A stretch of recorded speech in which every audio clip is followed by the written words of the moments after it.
the citations. Well, today I was going to take you up in those hills there to show you a really cool cabin. Jeep decided that it had other plans. We're on the back of a rollback right now, heading back home. Best I can tell,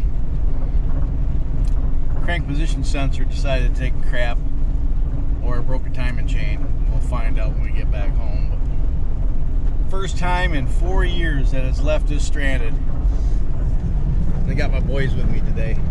The girls decided to stay home and have a girls' day. And I was going to take the boys out to check out this cabin. And we got 5 miles off the main highway. And just betrayed us. Betrayed us. Man. So I'm going to sit back and relax and enjoy this rollback ride back to Pahrump, courtesy of AAA. And we'll pick you back up when we get back home. Bye.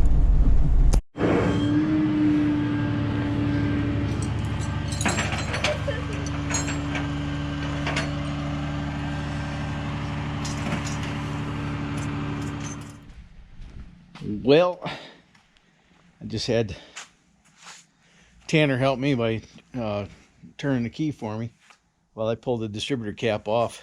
It's not the timing chain because the rotor is turning. I suspect it's the crank position sensor. It probably, I don't know, probably crashed. I don't know.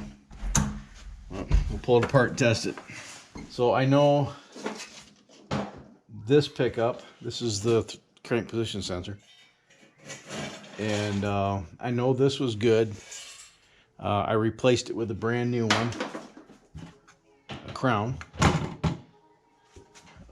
back when I did the piston replacement, the overhaul last summer. Not a year ago, a year and a half ago, almost 2 years ago now. This is one I got from a junkyard.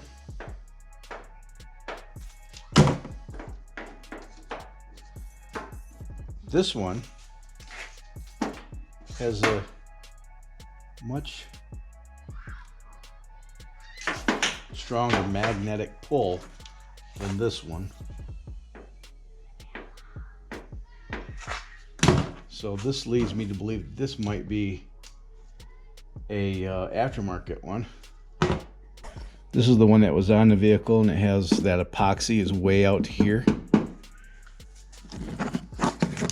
This one's not. So I'm willing to bet that that is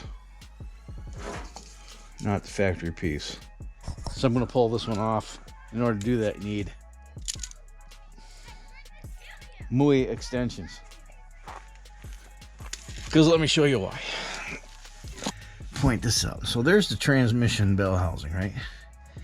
And if you look, let me get my flashlight on, I'll show you.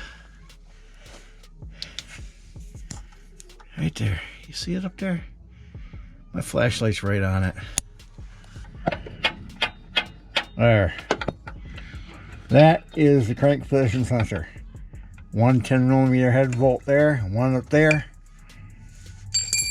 And it comes right out. If you do this out on a trail, you can do this out on a trail. Just remember, everything is going to be hot as heck. So, you might want to wait a while. Let things cool down.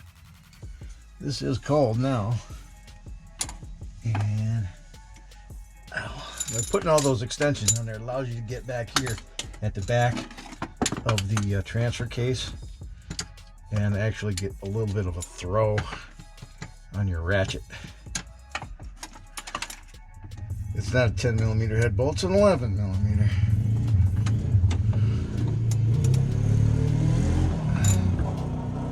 That's righty. You don't want to tighten it, you want to loosen it.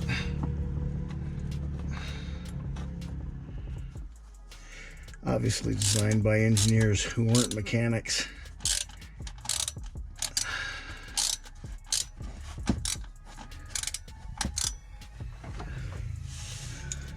This is not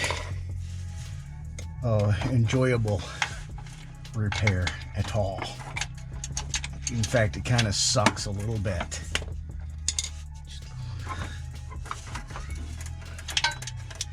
Because there is no freaking room to get all up in there. Okay. I got the old one out.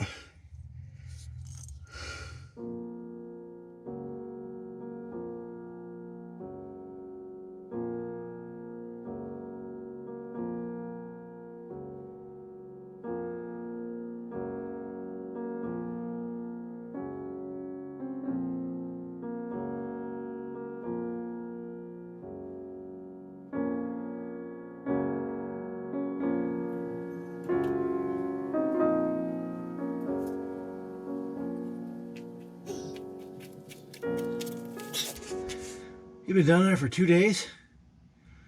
Wow, that's a long time. Well, turns out it wasn't what I expected at all. Of course it isn't. Why would it be? Why would it be easy? Hell, if it was easy, somebody else would have done it. No, it's got to be difficult. Let me show you what's going on. Okay, professional creator. Well, gotta turn the key on.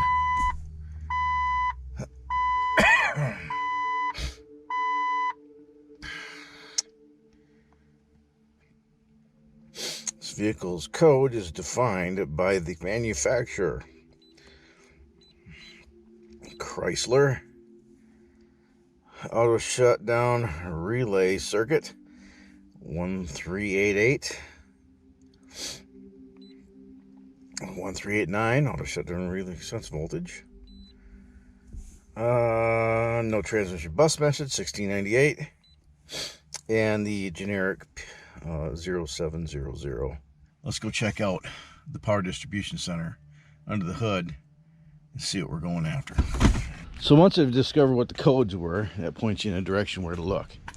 That in conjunction with conferring with several different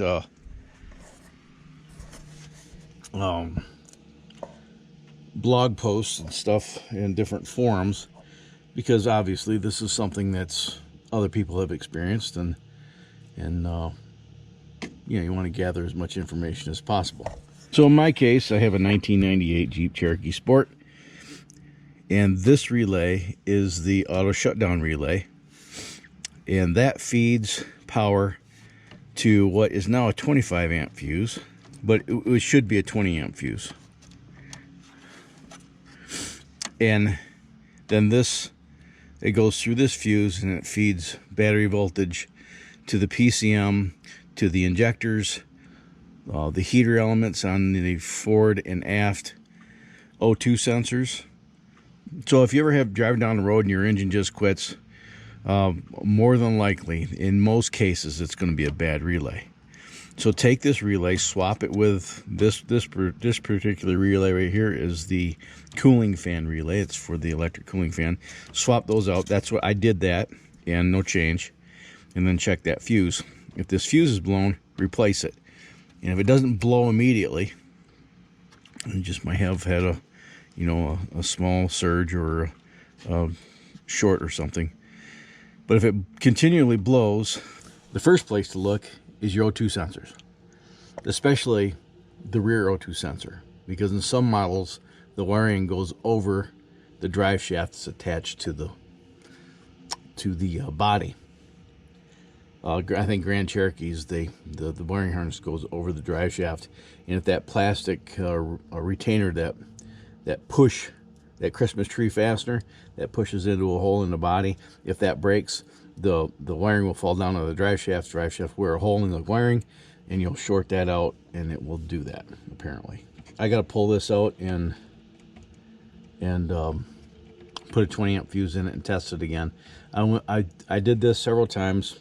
What I did was I swapped these relays, I replaced this fuse, and as soon as I turned the key on, it would blow the 20 amp fuse. I did that 4 times. And then I went and unplugged my O2 sensors, and I replaced this with a 30 amp fuse and tried to crank it over without the O2 sensors plugged in. and it didn't blow. So I went to a 25 amp and it didn't blow. I plugged the O2 sensors back in and it didn't blow. And now I gotta go in the garage, get another 20 amp fuse to see if it blows again. If it doesn't, then I'll start tracking down circuits. You should probably be a Boy Scout and carry an extra one of these anyway. If you find one at the boneyard, buy it. You're probably gonna have to take a chance and hope that it's good. But this one came from my friend Martin over at the Martin Built channel. Thank you, Martin. I haven't done anything with it yet, but you'll see. I'm going to test the PCM. I'm thinking that it's probably the PCM, but I want to check some of the wiring first to make sure it's not a dead short someplace on the chassis. And given the condition of this vehicle, that wouldn't be out of the realm of possibility. So let me go grab the schematic, open the garage door, replace that fuse and test it and see if it blows. And hopefully today I can get this thing sorted out so I can get it back on the road. I've got big plans. I had big plans for the weekend, but they were cut short. So let me go get that stuff and I'll see you back over here in a second. So one excellent source of reference material for XJs is xjjeep.com. If you have an 84 through 2001 Jeep XJ and you need service manuals, that's the place to go. That's where I got all this information. A couple of schematics here. One is fuel ignition system, and the other one is power distribution for the gas. They also offer these XJs in diesel applications. I don't think too many of them were here in the States. The European market got the diesels, unfortunately. Or fortunately, depending on your perspective. This will help me sort out to make sure that the signals are getting to where they're supposed to be. This coming from the distribution center to the relay. That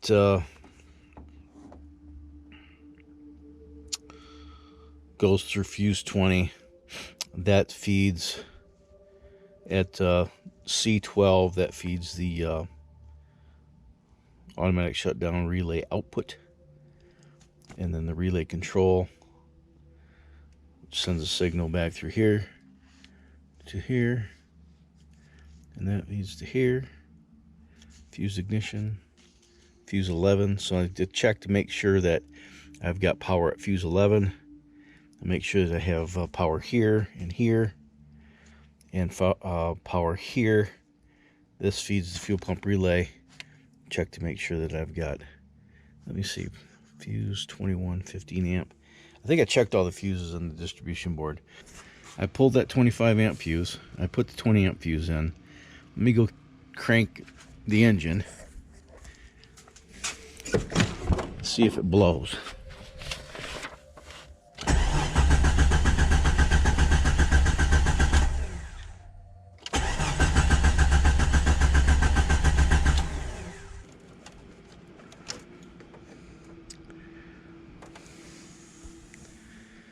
Fuse is still good.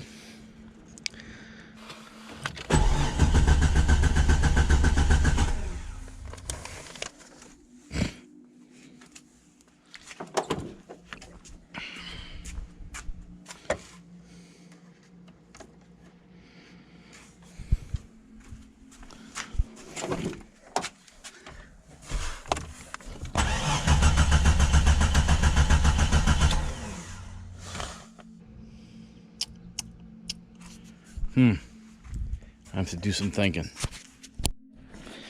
Alright, this is what I've discovered so far. I plugged that 20 amp fuse back in and it didn't blow. And then it wouldn't start either, so I started testing the voltage and this was dead. This is activated when the engine's cranking. And so I hooked up my meter on the live side and cranked it over and nothing. So I started checking other fuses, and I found that this 25 amp fuse, which is the fuse that feeds the relay, apparently, and it goes from the relay through this fuse. This is direct battery voltage, and then it comes out of here, goes through this, and goes through the injectors, the O2 sensors, into the ECM And if the ECM doesn't see a signal, then yeah, the truck doesn't run. So that's no good.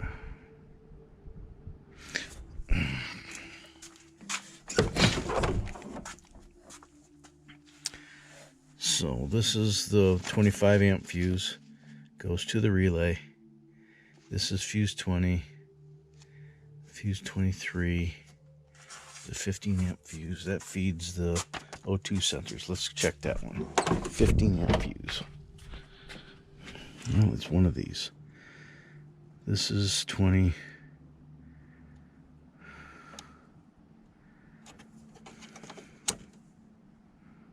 Nope, that one's good. Ah. That one's good.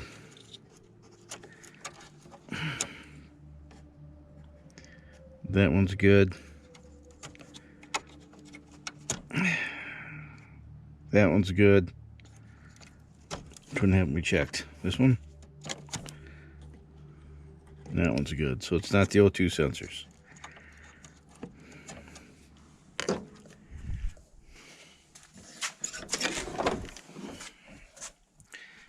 It's this fuse, which goes to the powertrain control module.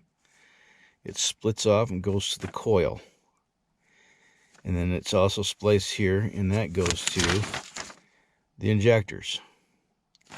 So we need to find where there's a short, either going to the powertrain control module, or a short going to the ignition coil. So we're looking for dark green and orange. Dark green and orange. I'll let you know what I find.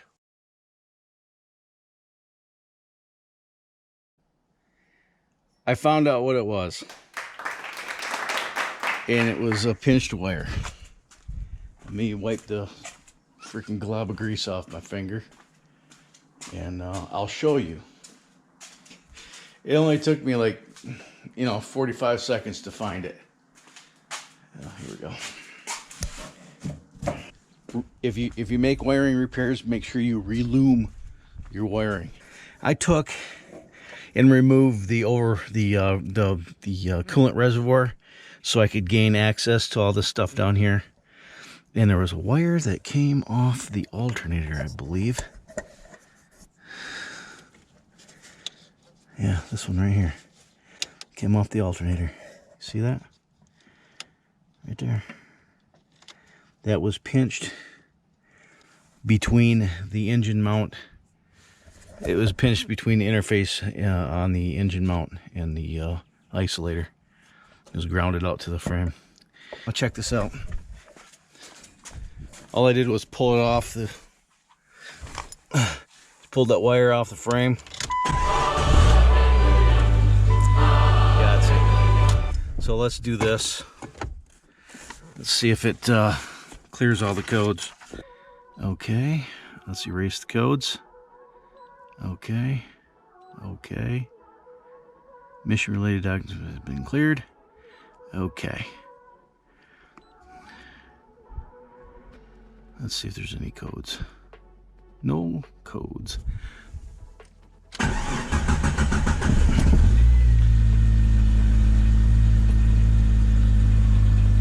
We'll let that reboot.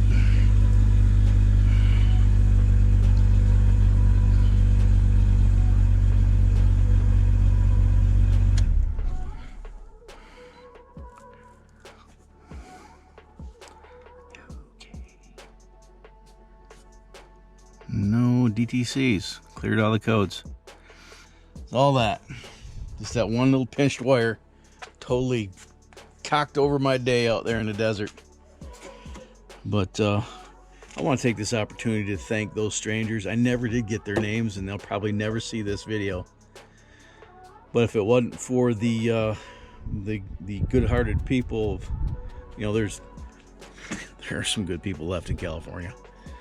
If it wasn't for some just really kind-hearted people that are willing to help out, we would have had a 5-mile hike out to the road, and then I don't know what we would have done, if we could have flagged down somebody to borrow a phone or what. But Good Lord put those people on our path. And I also want to take this opportunity to thank my good friend Martin, who's always willing to help. Thank you, Martin, for loaning me the PCM. Didn't need it after all, but thanks just the same. The reason I thought it might be a PCM because I went through some of the forums and there was a guy that was, speaking, typographically with some authority that said check the fuse, that 20 amp fuse, this 20 amp fuse, and if it's not blown, it's probably your PCM. But before you go and spend $200 on a remanufactured PCM, check this fuse right here, this 25 amp fuse, and if that's blown, this one won't blow, because this comes from the battery, goes to the relay through that fuse. I know it's double fused, but so what? It goes through there, it goes to your fuel injectors, your O2 sensor, and your PCM. And if PCM doesn't see that signal, your truck is not going to run. And then if those fuses are blown, they keep blowing, then it's going to be probably a wiring issue. And I would start here. Anywhere there's a pinch point, look there first. And then, obviously you can see here, we've done, Martin helped me when we were diagnosing that transmission issue last year. Link will be up there. And we wired in some new connectors, but I never re-loomed this stuff, so I'm going to make this one wire repair. And once that repair is made, where is it? This one is the green, dark green with orange stripe. We'll make that repair and see if I can find some loom and re-loom all that stuff, tape it up so that it can't happen again. Okay, rather than cut that wire and splice it back together, creating another failure point, I decided to cover the exposed wire bit where the insulation was chafed with some Dorman liquid tape. I'll put a link in the description to either this product or a similar one to it. I also got some wire loom, and I'll wire loom those repaired connector pieces there. I got all the exposed wire that runs to the distributor to coil. I'll loom all those together, and I'll get some zip ties and zip tie that all together so that I don't have to deal with this again. Hope you found this video to be informative and entertaining. And if you did, smash that like button, share it with your vast social media network if you want to support the channel. There's a few ways you can do that. Either through PayPal, you can throw me a couple bucks. Patreon, for as low as $3 a month, you can support the channel financially. If you can't afford to support the channel financially, that's okay. Enjoy the content anyway. Probably just means we're related. Probably the cheapest thing you could do is just smash the like button and share this with your vast social media network. Also, comment in the comment section. Anything. Tell me my beard looks like crap. Anything that helps the algorithm and shows engagement and blah blah blah. So if you could do any of those three things, I would greatly appreciate it. Thank you in advance. So until next time, you have fun, stay safe, shoot straight, keep powder dry, have a splendid day. Thanks so much for watching, and I'll see you next time. Bye.